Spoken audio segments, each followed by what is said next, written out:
दिल्ली का सबसे खौफनाक मर्डर केस। एक लड़की जिसने प्यार किया, अपने घर परिवार को छोड़ दिया, अपने रिश्ते को बचाने के लिए हर दर्द सहा, लेकिन बदले में उसे क्या मिला? मौत। वो भी इतनी भयानक कि जिसे सुनकर रूह कांप जाए। 35 टुकड़े, एक फ्रिज में बंद खौफनाक सच, एक ऐसा अपराध जिसने पूरे देश को झकझोर कर रख दिया। ये है श्रद्धा वाकर मर्डर केस की पूरी कहानी, जहां प्यार ने एक खतरनाक मोड़ लिया और भरोसे की जगह मिली बेवफाई और बेरहमी से भरी एक दर्दनाक साजिश। क्या ये महज एक सनकी आशिक की हरकत थी, या इसके पीछे कोई और बड़ा सच छिपा है?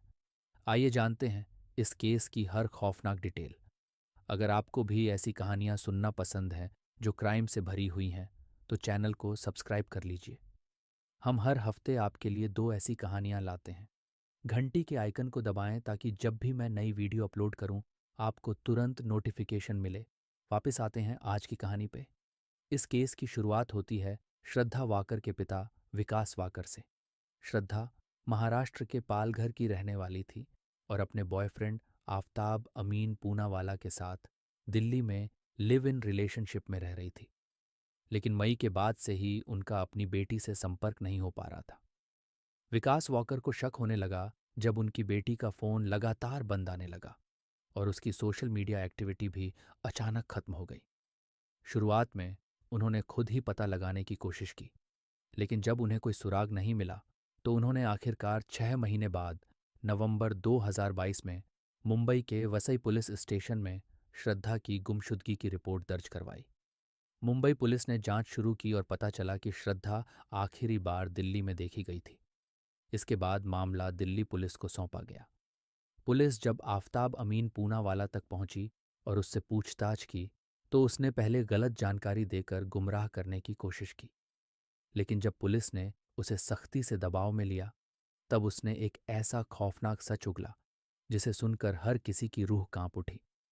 आफताब ने कबूल किया कि उसने मई 2022 में श्रद्धा की हत्या कर दी थी। उसके शव के 35 टुकड़े किए और उन्हें लगभग 20 दिनों तक अलग अलग जगहों पर फेंकता रहा, ताकि किसी को शक न हो। सबसे चौंकाने वाली बात यह थी कि उसने इन टुकड़ों को फ्रिज में स्टोर किया और धीरे धीरे ठिकाने लगाया। इस केस की कहानी सिर्फ एक हत्या तक सीमित नहीं थी, बल्कि ये एक खतरनाक प्रेम संबंध, टॉक्सिक रिलेशनशिप और साइकोपैथिक माइंडसेट की भी तस्वीर पेश करता है। लेकिन आखिर ऐसा क्या हुआ था जिसने इस रिश्ते को प्यार से नफरत और फिर हत्या तक पहुंचा दिया? इस भयानक मर्डर मिस्ट्री की पूरी कहानी जानने के लिए आगे देखिए। 2019 में महाराष्ट्र के पालघर जिले में रहने वाली श्रद्धा वाकर एक खुशमिजाज और आत्मनिर्भर लड़की थी। वह अपने भविष्य के सपनों को पूरा करने के लिए मुंबई में एक कॉल सेंटर में नौकरी कर रही थी। इसी दौरान उसकी मुलाकात एक डेटिंग ऐप बम्बले पर आफताब अमीन पूनावाला से हुई। ऑनलाइन चैटिंग से शुरू हुआ यह रिश्ता जल्द ही गहरा होने लगा। श्रद्धा और आफताब अक्सर मिलने लगे, साथ समय बिताने लगे और धीरे धीरे यह रिश्ता प्रेम संबंध में बदल गया। दोनों की सोच काफी हद तक मिलती जुलती थी। दोनों को घूमना पसंद था, दोनों फ्री थिंकिंग में विश्वास रखते थे और सबसे अहम बात कि दोनों अपने करियर और लाइफ को एंजॉय करना चाहते थे। कुछ महीनों में ही उनका रिश्ता इतना मजबूत हो गया कि उन्होंने एक साथ रहने का फैसला कर लिया। लेकिन यह निर्णय श्रद्धा के परिवार के लिए किसी झटके से कम नहीं था। जब श्रद्धा ने अपने पिता और परिवार को आफताब के बारे में बताया, तो उसके पिता विकास वाकर इस रिश्ते का सख्त विरोध करने लगे। विकास वाकर को इस रिश्ते से दो प्रमुख आपत्तियां थीं। पहली, आफताब मुस्लिम था और श्रद्धा हिंदू परिवार से थी। उनके पिता को डर था कि यह अंतर भविष्य में समस्याएं खड़ी कर सकता है। दूसरी, उन्होंने इस बात का भी विरोध किया कि श्रद्धा बिना शादी के किसी लड़के के साथ लिव इन रिलेशनशिप में रहने लगी थी, जो उनके पारंपरिक विचारों के खिलाफ था। श्रद्धा अपने परिवार की इच्छाओं के खिलाफ जाकर आफताब के साथ मुंबई में रहने लगी। धीरे धीरे उसने अपने परिवार से बातचीत भी कम कर दी। अब घर वालों को श्रद्धा की जिंदगी के बारे में सिर्फ सोशल मीडिया पोस्ट्स और व्हाट्सएप मैसेज के जरिए ही पता चलता था। उसके पिता ने उसे बहुत समझाने की कोशिश की, लेकिन श्रद्धा अपने प्यार को लेकर अडिग थी। वह आफताब के साथ ही अपना भविष्य देख रही थी, इसीलिए उसने अपने परिवार से दूरी बना ली। मुंबई में कुछ समय तक सब कुछ ठीक चलता रहा। दोनों साथ घूमते फिरते, एक दूसरे के साथ वक्त बिताते और अपने रिश्ते को पूरी तरह से एंजॉय कर रहे थे। लेकिन धीरे धीरे रिश्ते में बदलाव आने लगा। आफताब का गुस्सैल और हिंसक स्वभाव उभरने लगा। श्रद्धा के दोस्तों के अनुसार आफताब बहुत पजेसिव था और छोटी छोटी बातों पर गुस्सा हो जाता था। जब गुस्से में होता तो वह श्रद्धा को धक्का देने लगता या कई बार उस पर हाथ भी उठाने लगा। रिश्ते में तनाव तब और बढ़ गया जब श्रद्धा को यह महसूस होने लगा कि आफताब उससे झूठ बोल रहा है या शायद किसी और लड़की से भी बात कर रहा है। इसको लेकर उनके बीच लगातार झगड़े होने लगे। श्रद्धा आफताब पर शादी के लिए दबाव डाल रही थी, लेकिन आफताब इस प्रतिबद्धता से बचना चाहता था। आए दिन के झगड़ों से परेशान होकर दोनों ने 2022 की शुरुआत में मुंबई से बाहर निकलने का फैसला किया और हिमाचल प्रदेश घूमने चले गए। हिमाचल की यह यात्रा शायद उनके रिश्ते को बचाने की आखिरी कोशिश थी। श्रद्धा और आफताब कसोल, मनाली और अन्य हिल स्टेशनों पर घूमे। इस दौरान उनकी मुलाकात एक व्यक्ति से हुई जिसने उन्हें दिल्ली में शिफ्ट होने की सलाह दी। शायद आफताब को भी यह विचार सही लगा, क्योंकि दिल्ली में उन्हें ज्यादा आज़ादी मिल सकती थी और वे एक नई जगह पर अपने रिश्ते को फिर से शुरू कर सकते थे। मई 2022 में श्रद्धा और आफताब ने दिल्ली के छतरपुर इलाके में एक फ्लैट किराए पर लिया और वहीं रहने लगे। लेकिन दिल्ली आने के बाद भी उनके झगड़े कम नहीं हुए, बल्कि अब ये झगड़े और ज्यादा हिंसक होने लगे थे। श्रद्धा अब पूरी तरह से आफताब पर निर्भर हो गई थी। दिल्ली में उसका कोई खास दोस्त या सपोर्ट सिस्टम नहीं था। वह एक अजनबी शहर में अकेली थी और उसके पास आफताब के अलावा कोई नहीं था। इस बीच आफताब का गुस्सा और बढ़ने लगा। वह श्रद्धा पर चिल्लाने लगा, उसे पीटने लगा और कई बार उसे जान से मारने की धमकी तक देने लगा। श्रद्धा ने अपने कुछ दोस्तों को बताया था कि अगर एक दिन उसे कुछ हो जाता है तो इसका जिम्मेदार सिर्फ आफताब होगा। लेकिन किसी को भी यह अंदाजा नहीं था कि ये शब्द सच हो जाएंगे और यह रिश्ता एक खौफनाक अंत की तरफ बढ़ रहा था। मई 2022 की गर्मियों में दिल्ली के छतरपुर इलाके में श्रद्धा और आफताब का रिश्ता धीरे धीरे जहरीला बनता जा रहा था। आए दिन दोनों के बीच झगड़े बढ़ते जा रहे थे। श्रद्धा को महसूस होने लगा था कि वे जिस इंसान के साथ प्यार में थी वही अब उसका सबसे बड़ा डर बन चुका था। आफताब का गुस्सा अब काबू से बाहर हो रहा था। कभी वह श्रद्धा को घंटों तक इग्नोर करता तो कभी मामूली बहस पर हिंसक हो जाता। लेकिन श्रद्धा, जो पहले ही अपने परिवार और दोस्तों से कट चुकी थी, के पास कोई रास्ता नहीं बचा था। उसने इस रिश्ते को संभालने की पूरी कोशिश की, लेकिन हालात बिगड़ते ही चले गए। इन्हीं झगड़ों के बीच 18 मई 2022 का वह दिन आया जब सब कुछ बदल गया। उस दिन भी दोनों के बीच बहस हुई, लेकिन इस बार मामला और गंभीर था। आफताब का गुस्सा चरम पर था और उसने वह कर दिया जिसकी कल्पना भी नहीं की जा सकती थी। उसने श्रद्धा का गला घोंट दिया, जिससे उसकी मौके पर ही मौत हो गई। लेकिन यह सिर्फ एक हत्या नहीं थी, ये एक सुनियोजित अपराध में बदल गया जो पूरे देश को हिला देने वाला था। आफताब ने श्रद्धा के शरीर को ठिकाने लगाने के लिए एक खौफनाक योजना बनाई जो किसी हॉरर फिल्म जैसी लगती थी। हत्या के बाद आफताब ने श्रद्धा के शव को तुरंत छिपाने का फैसला किया। उसने पहले शव को कई घंटों तक घर में ही रखा और फिर दिल्ली के मेहरौली इलाके में एक दुकान से एक बड़ा चाकू और 300 लीटर की एक फ्रिज खरीदी।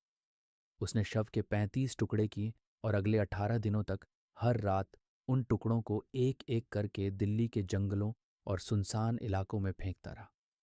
आफताब ने पुलिस से बचने के लिए भी कई चालें चलीं। उसने श्रद्धा के फ़ोन से उसके दोस्तों और परिवार को व्हाट्सएप मैसेज भेजे ताकि किसी को शक न हो कि वह लापता है। श्रद्धा के पिता और दोस्तों को लगा कि वे अपने काम में व्यस्त होगी, लेकिन धीरे धीरे जब वह पूरी तरह से संपर्क में नहीं आई तो शक बढ़ने लगा। इसी दौरान श्रद्धा के पिता, जो पहले से ही इस रिश्ते के खिलाफ थे, को उसकी चिंता होने लगी। उन्होंने जब उससे संपर्क करने की कोशिश की और कोई जवाब नहीं मिला तो उन्होंने सीधे पुलिस में शिकायत दर्ज कराई। ये मामला तब सामने आया जब श्रद्धा के एक दोस्त ने सोशल मीडिया पर उसकी गुमशुदगी को लेकर आवाज़ उठाई। इसके बाद पुलिस ने छानबीन शुरू की और धीरे धीरे पूरे मामले की परतें खुलने लगीं। जब पुलिस ने आफताब को हिरासत में लिया और सख्ती से पूछताछ की तो उसने अपना जुर्म कबूल कर लिया। उसने बताया कि उसने श्रद्धा के शव के 35 टुकड़े किए और उन्हें अलग अलग जगहों पर फेंका ताकि कोई भी उस तक न पहुंच सके। पुलिस को आफताब के घर से खून के धब्बे और श्रद्धा की हड्डियों के टुकड़े भी मिले, जिससे इस जघन्य अपराध की पुष्टि हो गई। ये मामला देश भर में चर्चा का विषय बन गया। सोशल मीडिया से लेकर न्यूज़ चैनलों तक हर जगह लोग इस खौफनाक अपराध पर चर्चा कर रहे थे। कई लोगों ने इसे लव जिहाद से जोड़कर देखा, तो कईयों ने इसे टॉक्सिक रिलेशनशिप का नतीजा बताया। लेकिन जो भी कारण हो, इस घटना ने एक बात साबित कर दी कि प्यार के नाम पर किसी भी रिश्ते में जबरदस्ती और हिंसा को नजरअंदाज नहीं किया जाना चाहिए। आफताब को गिरफ्तार कर लिया गया और उसके खिलाफ हत्या का केस दर्ज हुआ। अदालत में पेशी के दौरान उसने बताया कि वह अमेरिकी टीवी शो डेक्स्टर से प्रेरित था, जिसमें इसी तरह अपराधी हत्या के बाद शव के टुकड़े करता था। उसने स्वीकार किया कि उसने श्रद्धा की हत्या की योजना पहले ही बना ली थी और ये कोई अचानक लिया गया फैसला नहीं था। इस केस ने न केवल श्रद्धा के परिवार को सदमे में डाल दिया, बल्कि पूरे समाज को यह सोचने पर मजबूर कर दिया कि किसी के लिए भी रिश्ते में रेड फ्लैग्स को नज़रअंदाज करना कितना खतरनाक हो सकता है। ये सिर्फ एक हत्या नहीं थी, बल्कि एक चेतावनी थी कि प्यार के नाम पर किसी भी तरह की हिंसा को सहन नहीं किया जाना चाहिए। आफताब पूनावाला वर्तमान में दिल्ली की तिहाड़ जेल में बंद है, जहां उसे अन्य कैदियों से अलग एक कोठरी में रखा गया है। जेल प्रशासन को आशंका है कि अन्य कैदी उस पर हमला कर सकते हैं, इसलिए उसकी सुरक्षा के मद्देनजर यह कदम उठाया गया है। मामले की सुनवाई के दौरान आफताब ने अदालत से अनुरोध किया था कि उसके वकील को बचाव की तैयारी के लिए उचित समय देने के लिए हर महीने केवल 2 बार सुनवाई की जाए। हालांकि अदालत ने इस अनुरोध को यह कहते हुए खारिज कर दिया कि यह मुकदमे को लंबा खींचने का एक साधन प्रतीत होता है। अप्रैल 2024 में अदालत ने आफताब के खिलाफ आरोपों पर बहस पूरी की और 29 अप्रैल को अपना फैसला सुनाने की घोषणा की थी। हालांकि उपलब्ध स्रोतों में इस फैसले के परिणाम की जानकारी नहीं है। श्रद्धा के माता पिता आज भी न्याय की उम्मीद लगाए बैठे हैं। उनकी बेटी के साथ जो हुआ, वह न सिर्फ उनके लिए बल्कि पूरे देश के लिए एक झकझोर देने वाली त्रासदी थी। हर अदालत की सुनवाई उनके लिए एक उम्मीद लेकर आती है, लेकिन अब तक न्याय का दिन नहीं आया। केस की कानूनी प्रक्रिया जारी है, गवाहियां दी जा रही हैं, सबूत पेश किए जा रहे हैं, लेकिन कोई नहीं जानता कि आखिर कब वह दिन आएगा जब श्रद्धा को इंसाफ मिलेगा और उसके माता पिता की पीड़ा को थोड़ा सा सुकून मिलेगा। अदालत में हर तारीख नई बहसों, नई दलीलों और नई देरी का ही संकेत देती है।